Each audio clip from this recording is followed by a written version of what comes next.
Today we're doing a special cooking tutorial for all of you guys who have been wondering, how do I make filet mignon steak? And today, I'm gonna teach you how. Let's get started. So the first thing you're gonna wanna do is find a good pan, all right? And there's no pans in there. Not in there either. Bingo! We're gonna go with this bad boy. This guy's gonna be our secret weapon for this. A little ASMR for you guys. So first things first, you're going to get your avocado oil, and then I like to use a lot of it, honestly, whenever I cook sirloin steaks. I mean filet mignon steaks. I like to use a lot of it, so we're just gonna do a generous amount on here.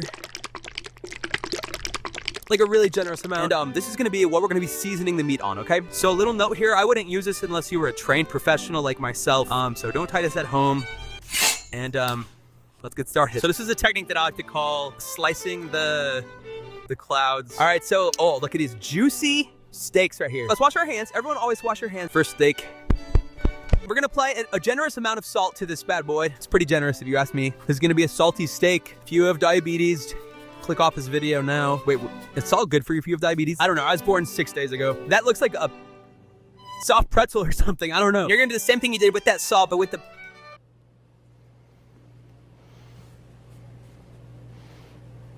Sometimes that happens when you're in the kitchen and you just gotta learn how to adapt to your situations. Would you take a bite out of this right now? Good. And then you're going to take the oil and you're going to put a little bit of oil on it too, like so. So once this starts to kind of like shimmer a little bit, you are gonna want to plop your steak right on top there. So as a chef, when you're putting your raw meat into the hot oil, you have to make sure that you're not scared of anything. Oh, listen to that. And then you push it down just from the top like this. So you're gonna wanna look here and look to the brown. When that brown starts to appear, you're gonna wanna flip it. So we're just keeping an eye out for that brown crust right now. Built-in sunglasses make it hard to see things indoors. Ow! Ow! When you're a chef, sometimes you get sprayed by hot oil and you just gotta deal with it. You just gotta made up and, ow, there's that crust. That crust is finally starting to, look at it. So now that we have the crust, we're gonna flip it. We're just gonna grab it with our tongs and we're gonna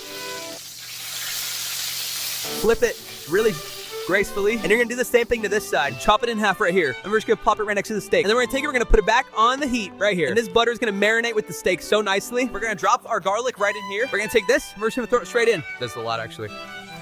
Probably need a little bit less. There we go. All right, and then that's all gonna marinate really nicely. And we're gonna make sure it's really low because we don't want the butter to burn. Dude, does this not look beautiful to you guys? So I'm gonna cheat the pan a little bit and make it so that the steak isn't cooking as much and it's mostly just the greens. It's a technique that us chefs call cheating the pan. All of these pine tree branches, I think is what they are. So it's called butter basting, where basically you're just gonna take the butter that's melted down here and you're just gonna like throw it on your steak and let it come back down. This really lets all the butter just get in all the crevices of this flaming mignon. What would you call it again?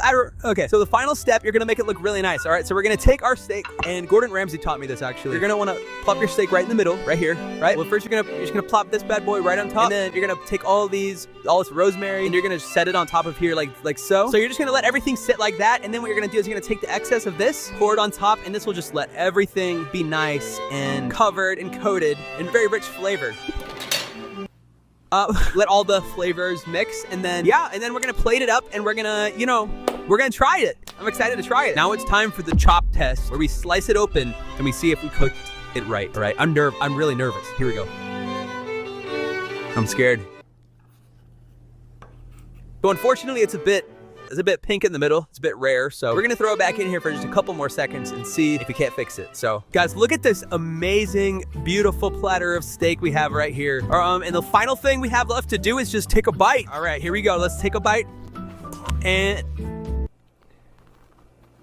how am I gonna do that?